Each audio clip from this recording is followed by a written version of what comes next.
नमस्कार दोस्तों, स्वागत है आप सभी का एक बार फिर आपके अपने YouTube चैनल आर के सागर यूनिक स्टडी में।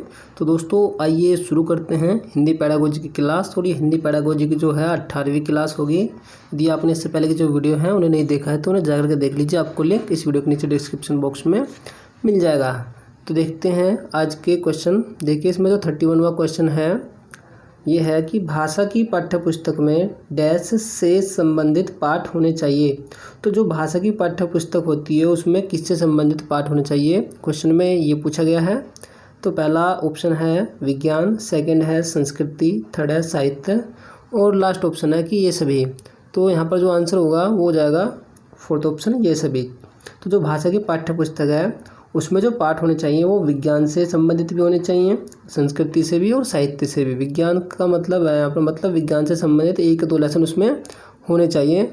और जो हमारी संस्कृति है उससे संबंधित भी उसमें पाठ होने चाहिए। और साहित्य की यदि हम बात करें तो साहित्य से संबंधित भी उसमें पाठ होने चाहिए, जैसे मतलब नाटक हो गया, उसमें कहानी हो गई, कविता हो गई, ये सब उसके अंदर होनी चाहिए। तो यहाँ पर जो आंसर है वो फोर्थ ऑप्शन हो जाएगा कि जो भाषा की पाठ्यपुस्तक है उसमें विज्ञान, संस्कृति और साहित्य इन तीनों से संबंधित पाठ होने चाहिए। चलिए चलते क्वेश्चन नंबर 32 की तरफ। तो वो 32 में कह रहा है कि जो स्वाभाविक अभिव्यक्ति है और कल्पनाशीलता, कौशल और सोच को विकसित करना, मतलब जो स्वाभाविक अभिव्यक्ति होती है और जो कल्पनाशीलता होती है, कौशल और सोच जो होती है, इसको यदि विकसित करना है तो ये क्या है, ये आपको बताना है। पहला ऑप्शन है कि ये केवल भाषा शिक्षण का ही उद्देश्य है, यानी भाषा शिक्षण का एकमात्र उद्देश्य है। सेकंड ऑप्शन है भाषा शिक्षण का उद्देश्य नहीं है। थर्ड में कह रहा है भाषा शिक्षण का एक महत्वपूर्ण उद्देश्य है। और फोर्थ ऑप्शन है भाषा शिक्षण को किसी प्रकार की दिशा नहीं देता। तो जो सही आंसर है यहाँ पर वो होगा थर्ड ऑप्शन। तो जो स्वाभाविक अभिव्यक्ति है, कल्पनाशीलता, कौशल और सोच, इन सभी को विकसित करना जो है जो भाषा शिक्षण है उसका एक महत्वपूर्ण उद्देश्य है। इनके अभाव में जो भाषा शिक्षण है उसकी कल्पना करना भी पॉसिबल नहीं है। ठीक, तो आंसर यहाँ पर होगा थर्ड ऑप्शन कि ये सभी जो है भाषा शिक्षण का एक महत्वपूर्ण उद्देश्य है। तो देखते हैं क्वेश्चन नंबर 33 में कह रहा है मौखिक भाषा के आकलन का सर्वोत्तम तरीका है, मतलब जो मौखिक भाषा है उसका आकलन यदि करना है तो उसके लिए सबसे उचित तरीका में से कौन सा है। पहला ऑप्शन है अंत्याक्षरी, सेकंड ऑप्शन है प्रश्नों के तयशुदा उत्तर देना, थर्ड ऑप्शन है अनुभव बांटना व बातचीत और लास्ट ऑप्शन है किताब पढ़ना। तो देखिए जो सही आंसर है वो यहाँ पर होगा थर्ड ऑप्शन, अनुभव बांटना व बातचीत। जो ये सभी जो है जो मौखिक भाषा है उसके आकलन के सर्वोत्तम तरीके हैं। क्योंकि इसमें होता क्या है, जो बच्चा है वो क्या करेगा, वो जो अपने अनुभव बांटेगा और जो बातचीत है उसको करेगा। तो इससे क्या होगा, जो मौखिक भाषा है उसका आकलन जो है अच्छी प्रकार से होगा। ठीक, तो आंसर कौन सा होगा इसमें, थर्ड ऑप्शन की अनुभव बांटना और बातचीत। क्योंकि इसमें वो क्या कर रहा है, खुद के अनुभव बांट रहा है, खुद के अनुभव शेयर कर रहा है। उसको जो है खुद को क्या करना पड़ रहा है, सोचना पड़ रहा है, उसको जो भी एक्सपीरियंस है उनको शेयर करना पड़ रहा है और बातचीत करनी पड़ रही है। तो जो मौखिक भाषा यदि उसका आकलन करना है तो उसमें जो सबसे उपयुक्त तरीका होगा वो होगा अनुभव बांटना व बातचीत। तो ऑप्शन होगा यहाँ पर थर्ड। देखते हैं क्वेश्चन नंबर 34 में क्या कह रहा है। 34 में है कि आकलन, जो आकलन है वो क्या है ये आपको बताना है। पहला ऑप्शन है केवल यह बताता है कि बच्चे ने क्या नहीं सीखा। सेकंड ऑप्शन है भाषा सीखने सिखाने की प्रक्रिया का अभिन्न अंग है।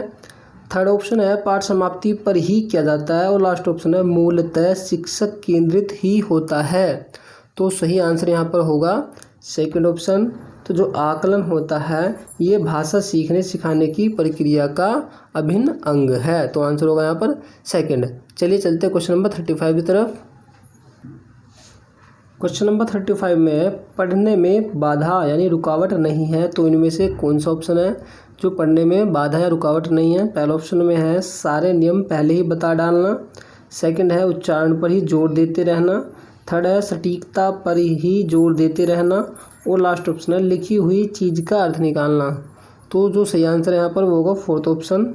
तो जो लिखी हुई चीज़ है उसका जो अर्थ निकालना ये जो है पढ़ने में बाधा नहीं होती। क्योंकि यदि किसी भी लिखी हुई जो चीज़ है उसका अर्थ निकाल रहे हैं तो वो तो एक पढ़ने में जो है सहायक होगी, यानी कि पढ़ने में तो सहायता कर रही है। क्योंकि जो पढ़ी हुई मतलब जो लिखी हुई चीज़ है उसका अर्थ जो है निकलते हुए चल रहा है, तो ये क्या हुई, ये पढ़ने में बाधा नहीं है, तो एक पढ़ने में सहायता हो गई। तो आंसर यहाँ पर होगा फोर्थ ऑप्शन। तो जो लिखी हुई चीज़ है उसका अर्थ निकालना है, पढ़ने में एक बाधा नहीं है। तो यहाँ पर जो आंसर है फोर्थ ऑप्शन हो जाएगा। देखते हैं क्वेश्चन नंबर 36 में है, प्रारंभिक स्तर पर बच्चों की भाषा शिक्षा के संदर्भ में निम्न में से कौन सा कथन सत्य है। तो कौन सा कथन सत्य है भाषा शिक्षा के संदर्भ में, ये आपको बताना है। पहला ऑप्शन है तो ये कह रहा है कि समर्थ भाषा परिवेश भाषा शिक्षण में सहायक होता है। सेकंड ऑप्शन है अत्यधिक अभ्यास कार्य शिक्षण में बच्चों की रुचि उत्पन्न करता है। थर्ड ऑप्शन है भाषा की जटिलता छात्रों को अन्वेषण यानी खोजने के लिए प्रेरित करती है। और लास्ट ऑप्शन है छात्र स्वतः यानी अपने आप ही भाषा सीखने में समर्थ होते हैं। तो देखिए यहाँ पर जो आंसर है वो फर्स्ट ऑप्शन हो जाता है कि जो समर्थ भाषा परिवेश है वो भाषा शिक्षण में सहायक होता है।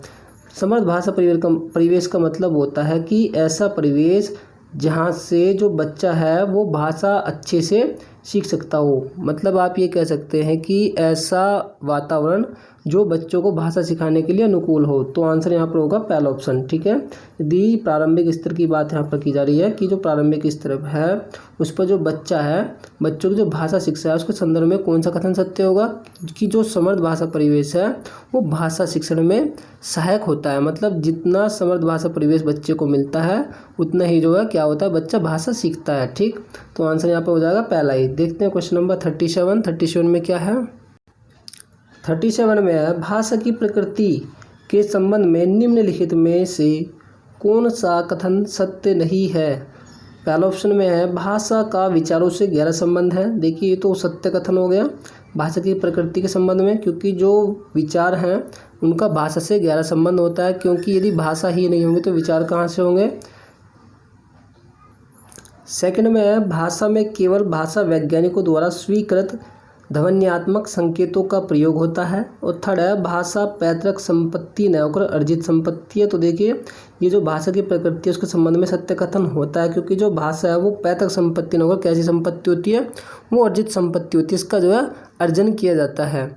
और जो लास्ट ऑप्शन है कि भाषा का अर्जन अनुकरण द्वारा होता है। देखिए ये भी बिल्कुल ठीक है, क्योंकि जो भाषा का अर्जन है वो अनुकरण यानी फॉलो के द्वारा होता है। क्योंकि जो बच्चा है वो भाषा सीखता कैसे है, वो अपने परिवार वालों को, अपने आस पड़ोस के बच्चों को या साथियों को देख करके क्या करता है, भाषा का जो अनुकरण करता है। तो जो भाषा का अर्जन है वो कैसे होता है, वो अनुकरण के द्वारा होता है। ठीक है, तो कौन सा आंसर सही नहीं होगा यहाँ पर, जो सही है वो नहीं होगा सेकंड ऑप्शन कि जो भाषा की प्रकृति है उसके संबंध में यही कथन सत्य नहीं है कि जो भाषा है भाषा में केवल भाषा वैज्ञानिकों द्वारा स्वीकृत ध्वन्यात्मक संकेतों का प्रयोग होता है। ठीक, तो आंसर कौन सा होगा यहाँ पर, सेकंड ऑप्शन हो जाएगा।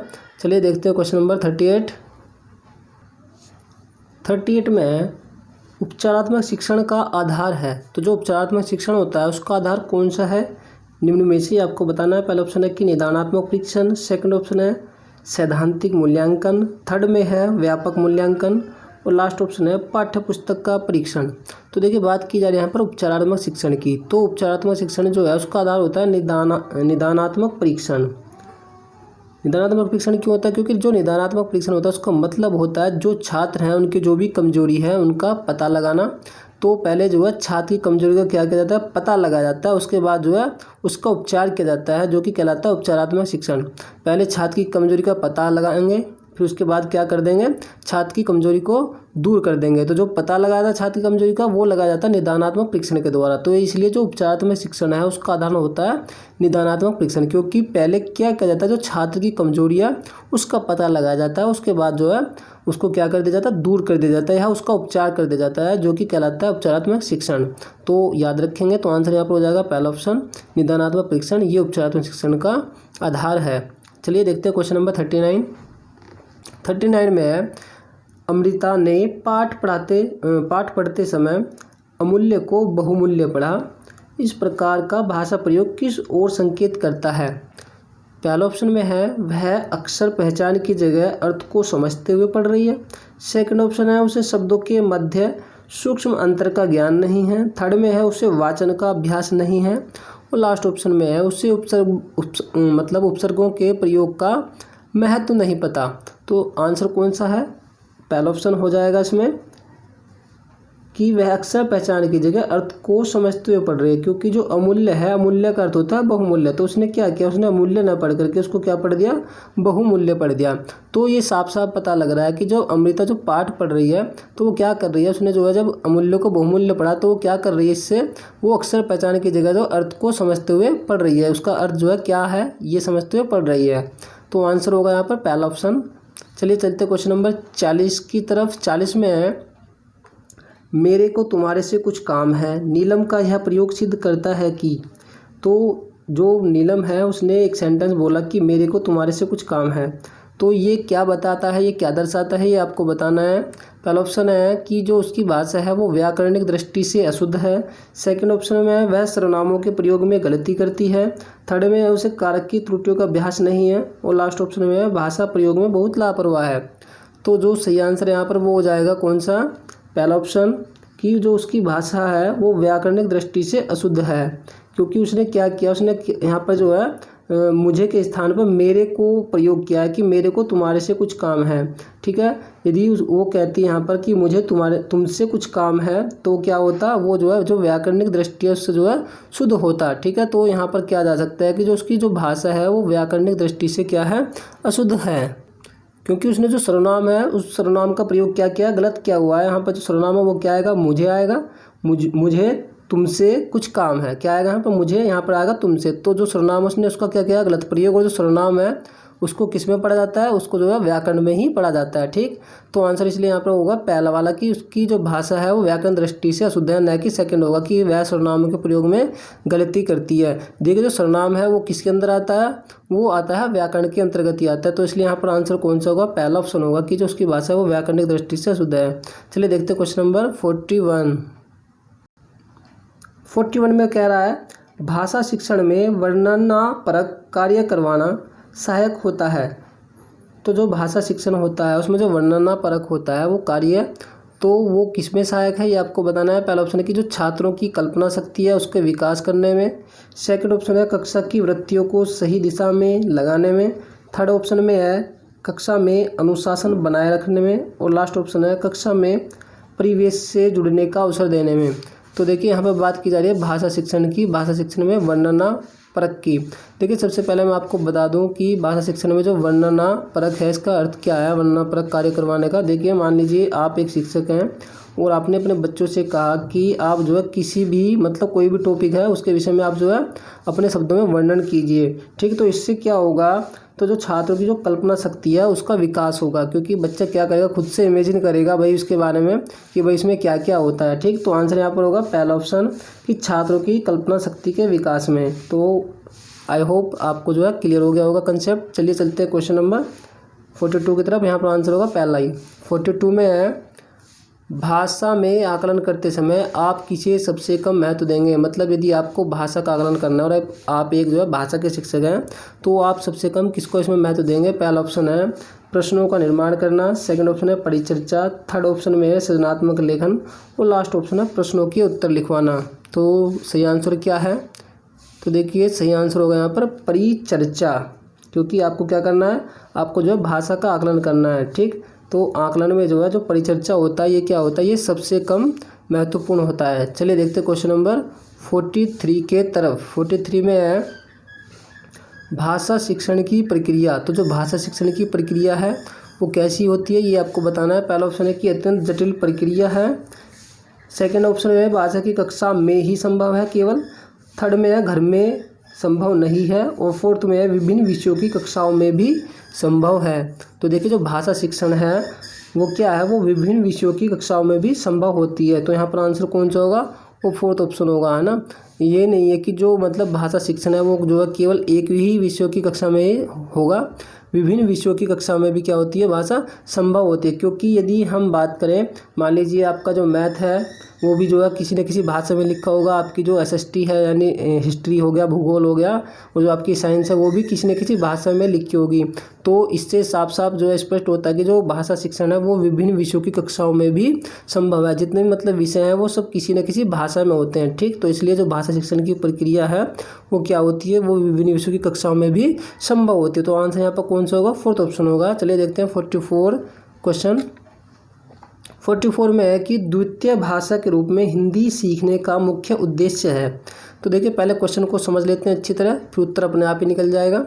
तो क्वेश्चन में ये कह रहा है कि जो द्वितीय भाषा के रूप में यदि हिंदी सीख रहे हैं तो उसका मुख्य उद्देश्य क्या है। मान लीजिए आप जो है एक इंग्लिश बोलते हैं, इंग्लिश भाषी हैं आप, अंग्रेजी आप यूज करते हैं बोलने में, और फिर जो आप क्या कर रहे हैं दूसरी भाषा के रूप में आप हिंदी सीख रहे हैं, तो उसको इनमें से कौन सा उद्देश्य होगा ये आपको बताना है। पहला ऑप्शन है कि मानक हिंदी लिखने में निपुणता प्राप्त करना। सेकंड ऑप्शन है हिंदी और अपनी मातृभाषा के अंतर को कंठस्थ करना। थर्ड ऑप्शन है हिंदी के व्याकरण पर अधिकार प्राप्त करना। फोर्थ ऑप्शन है दैनिक जीवन में हिंदी में समझने तथा बोलने की क्षमता का विकास करना। तो देखिए आंसर यहाँ पर होगा फोर्थ ऑप्शन, कि दैनिक जीवन में जो रोज़ाना की आपकी ज़िंदगी है उसमें हिंदी में समझने, उस मतलब कोई भी जो हिंदी की बात है उसको समझने में और उसको जो बोलने की क्षमता के लिए है ना, उसकी क्षमता का मतलब विकास करने के लिए आप क्या कर रहे हैं, आप जो है हिंदी सीख रहे हैं। तो आंसर कौन सा होगा यहाँ पर, फोर्थ ऑप्शन, की जो दैनिक जीवन है उसमें हिंदी समझने तथा बोलने की क्षमता का विकास करना। इसलिए आप जो द्वितीय भाषा के रूप में हिंदी सीखना चाहते हैं। ठीक, देखते हैं क्वेश्चन नंबर 45 और अंतिम क्वेश्चन भी है। 45 में है कि जो भाषा की कक्षा में एक शिक्षक है बच्चों से क्या अपेक्षा करता है ये आपको बताना है। पहला ऑप्शन में है कि बच्चे अपनी मातृभाषा का बिल्कुल भी प्रयोग ना करें। देखिए ये तो बिल्कुल होगा ही नहीं कि बच्चे अपनी मातृभाषा का बिल्कुल भी प्रयोग ना करें। देखिए ये तो जो है बच्चों को क्या करना पड़ेगा, अधिक से अधिक अपने बच्चों को जो है स्कूल में मातृभाषा का प्रयोग करना ही पड़ेगा, तो ये बच्चे अब क्या करते हैं, सीख सकते हैं। ठीक है, क्योंकि बच्चे की जो सहायक भाषा कौन सी है वो मातृभाषा ही तो होती है, उसी के माध्यम से बच्चा सीखता है, तो मातृभाषा का प्रयोग तो करना ही पड़ेगा। तो पहला ऑप्शन तो बिल्कुल नहीं होगा।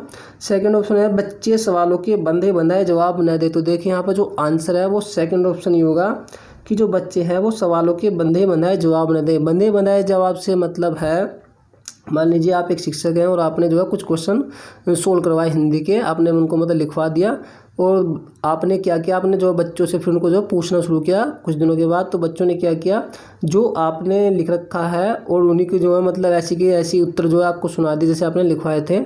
तो ये जो होता है क्या होता है, एक रॉन्ग तरीका होता है, रॉन्ग मेथड होता है। ठीक, यदि आप एक शिक्षक हैं आप बच्चों से ये अपेक्षा करेंगे कि जो मतलब उत्तर हैं बच्चे उनको जो ऐसी की ऐसी ना सुनाए, कुछ उसमें से जो अपनी तरफ से क्या करें, इंक्लूड करें, कुछ अलग से शामिल करें। ठीक, तो आंसर यहाँ पर होगा सेकंड ऑप्शन की जो बच्चे हैं वो सवालों के बंधे बंधाए जवाब ना दें, मतलब ऐसे कैसे ना दें जैसे आप उनको जो है नोट कराते हैं, जैसे आप लिखाते हैं। ठीक, यदि थर्ड ऑप्शन की बात करें कि बच्चे सवालों के बंधे बंधाए जवाब दें, तो ये भी नहीं होगा। और फोर्थ यदि बात करते हैं इसकी कि संस्कृत निष्ठ भाषा में ही जवाब दे, तो ये भी नहीं होगा। तो आंसर कौन सा होगा यहाँ पर, सेकंड ऑप्शन होगा। तो स्टूडेंट देखिए ये थी आज की हिंदी पेडागोजी की क्लास। उम्मीद करता हूँ कि आपको क्लास बहुत अच्छी लगी होगी। यदि अच्छी लगी है तो वीडियो को लाइक किए बिना ना जाएं। यदि आपने अभी तक हमारे चैनल को सब्सक्राइब ना किया है तो चैनल को सब्सक्राइब जरूर करें और वीडियो को ज़्यादा से ज़्यादा शेयर करें। कमेंट करके जरूर बताएं कि आपका स्कोर कितना हुआ, 15 में से आपके कितने क्वेश्चन सही गए। तो दोस्तों मिलता हूँ मैं आपको एक और नई वीडियो के साथ, तब तक के लिए नमस्कार, जय हिंद, जय भारत। तो पढ़ते जरूर रहना है।